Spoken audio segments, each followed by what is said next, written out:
qui m'a motivée à prendre le secrétariat médical, c'est que j'aime beaucoup le domaine, tout ce qui est biologie, tout ce qui est médical. J'aime beaucoup l'ambiance dans les hôpitaux. On est un milieu fermé et très privilégié, je trouve. J'aime beaucoup savoir les choses par rapport à la vie, par rapport aux différentes sphères, le vocabulaire utilisé par les médecins. J'aime ça comprendre de quoi ils parlent. Le côté passion est vraiment important au secrétariat médical. Et je pense que les enseignants l'ont et les élèves l'ont aussi. Alors, c'est super. Mon nom est Caroline Marie Fidalgo. Je suis étudiante au ASP en secrétariat médical au Centre de formation Compétences 2000. Mon nom est Élise Dagenet. Je suis enseignante pour l'ASP en secrétariat médical au Centre de formation Compétences 2000 à Laval.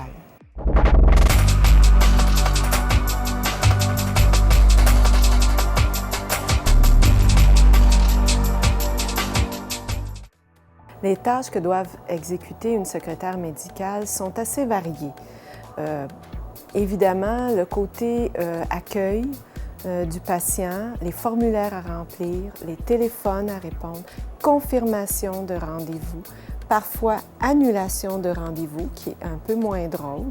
Donc, savoir gérer un agenda de médecin convenablement. La retranscription de rapports, transcription de rapports au dictaphone. Ça peut être, dans des cliniques plus petites, faire de la comptabilité. On a énormément de formulaires à remplir. La secrétaire médicale doit bien les connaître et savoir les classer convenablement dans un dossier. Et évidemment, savoir gérer aussi le classement de dossiers. La journée type du secrétaire médical peut se résumer d'abord quand elle entre le matin, c'est toujours la prise des messages. Est-ce qu'il y a des messages téléphoniques? Est-ce qu'il y a des messages parfois par email ou par télécopieur, etc.? Des demandes, des requêtes qui rentrent aussi également. Regarder l'agenda de la journée, sortir les dossiers pour la journée pour le médecin afin que tout soit en ordre. Ensuite, le médecin laisse toujours des instructions à la secrétaire médicale. Il y a parfois des petites réunions à préparer, des présentations, PowerPoint à préparer pour les réunions hebdomadaires. Et il y a évidemment la transcription de dossiers qui est toujours plus grande que ce qu'une journée peut contenir en fait d'heures. La réception, elle doit être capable d'accueillir les personnes.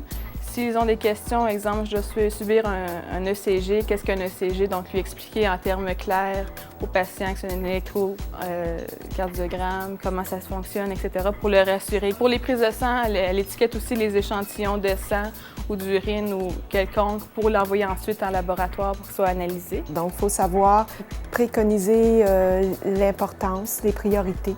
Donc, voir les priorités de la journée et comprendre qu'est-ce qui est le plus important à faire en premier. Parce que pour tous les médecins, c'est toujours leur travail qui est le plus important.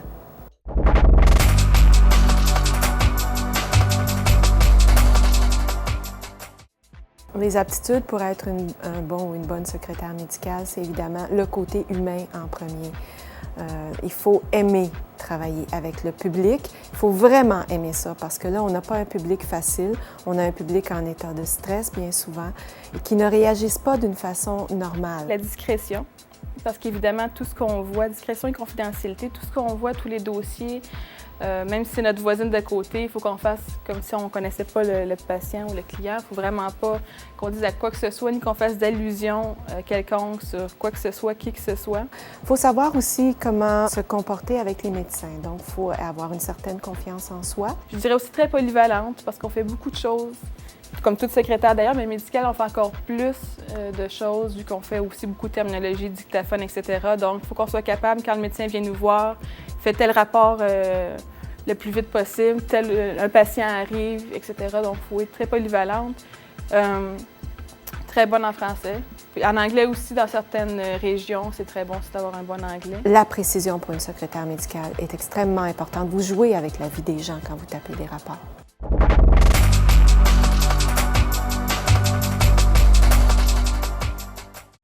La durée de l'ASP en secrétariat médical est en tout 450 heures.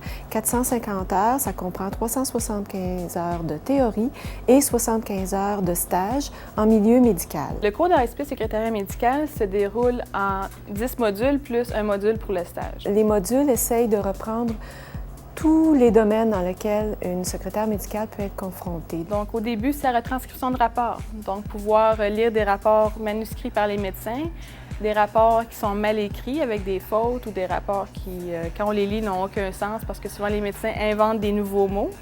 Donc, avec les radicaux qu'on apprend, la terminologie, on doit essayer de décortiquer ce que le médecin écrit dans ses rapports. Et on a une partie très importante de dictaphone.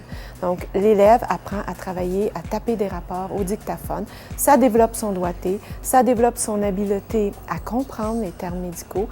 Parfois, on fait exprès pour mettre des cassettes avec des accents ou du bruit de fond.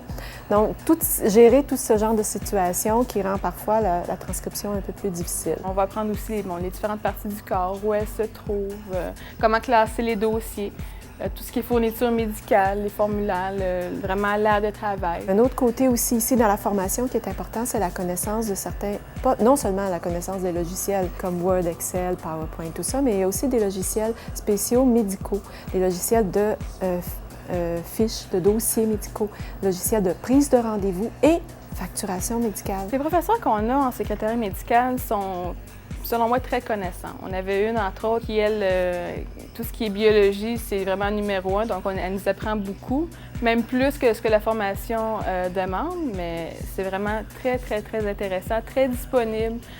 S'il y a un problème quelconque, elles savent nous écouter. Il y a vraiment une relation privilégiée entre les enseignants et les élèves. On est là pour les aider, on n'est pas là pour les couler, mais on est là aussi parfois pour leur faire réaliser leurs faiblesses. Mais on essaye de leur donner le plus de chances possible. On est vraiment disponible. C'est sûr que je suis très fière de ce que j'apprends dans ma formation.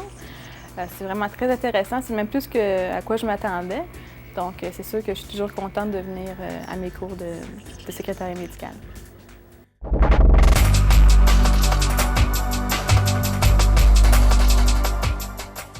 L'employabilité en secrétariat médical est très, très bon. Une bonne secrétaire, comme une bonne secrétaire médicale, se placera toujours. Donc, si vous avez des bonnes aptitudes, vous allez vous placer certains. En général, même dans les groupes que j'ai eus jusqu'ici, les filles sont placées avant d'avoir terminé leur formation. Les types d'employeurs peuvent être susceptibles d'engager des secrétaires médicales. Ça peut être autant les grands hôpitaux que les CLSC. Ça peut être aussi les petites cliniques médicales. Les centres de physiothérapie, les chiropraticiens aussi en demande. Et vous avez même certains ordres qui recherchent des secrétaires médicales, principalement pour taper des rapports. Un autre domaine qui est amené à se développer, c'est le côté indépendance de la secrétaire médicale. Une secrétaire médicale, par exemple, pourrait, ça commence à se faire, travailler à domicile pour taper des rapports. Donc, le médecin envoie ça sur une boîte vocale par téléphone et il y a un logiciel spécial pour pouvoir transcrire à ce moment-là les textes et les retourner par courriel, par Internet, au médecin ou à l'hôpital pour lequel vous travaillez. Donc ça, c'est un domaine qui va se développer aussi. Si j'avais à choisir pour une formation DEP ou ASP, aujourd'hui, après quelques mois de formation, je choisirais quand même le ASP en secrétariat médical.